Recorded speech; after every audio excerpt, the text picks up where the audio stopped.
54,000 कोटी टका number one आप रिप्लाई देवे जो 54,000 कोटी टका आसे बजेट थी 30,000 कोटी टकर बर्तमान 2 लाख 1.5 लाख टकर बजेट 1.5 कोटी टका 1.5 लाख कोटी टकर बजेट अच्छे 2 लाख टका नहीं 1.5 लाख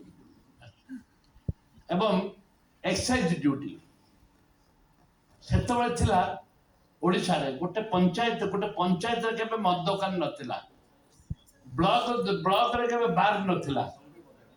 एबे पंचायत रे मद दुकान हे गला बार भी गोटे ब्लॉक रे खोला मैं आपन गोटे कथा कहती कि इच्छु पार्टी ओडिशा जोठे कि आपणकर नारायणपाटना बंधु गाँ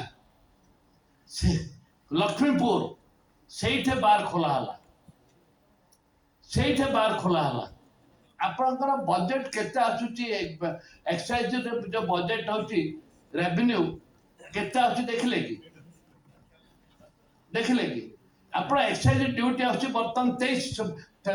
23,000 कोटी टका जो 1600 कोटी टका आसुला 1600 बर्तमान 23,000 पंती गलानी 23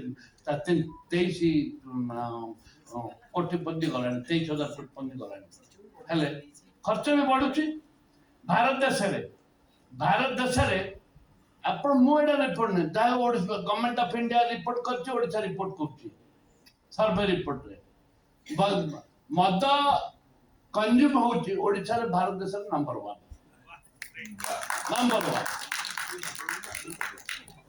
1 हां गुटका आपण ओडिसा रे गुटका बैन हैला आपण जो पान दुकान में जिबे गुटका पाइबे पाइबे ना नहीं जो पान दुकान में आप गुटका पाइबे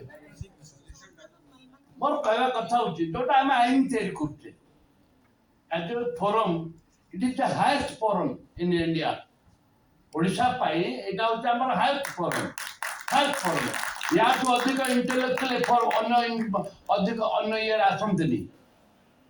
आगे एक्चुअली यूएस रो आछंती के जर्मन रो आछंती के कोटो आछंती mister Mohanty when I was in Vidhansabha house committee chairman थी आईटी कंपनी मो सब आईटी कंपनी बोलते ऑल सीओ जिते सीओ अच्छा ओडिशा रे सब जो कथा आप कहते आईटी कंपनी माने 25 एकर जगह दिया तापर आउ थे 25 एकर जगह दिगला मो किंतु आम निजुक्ति मिले कही मिस्टर महांती बाबू थे सेक्रेटरी थे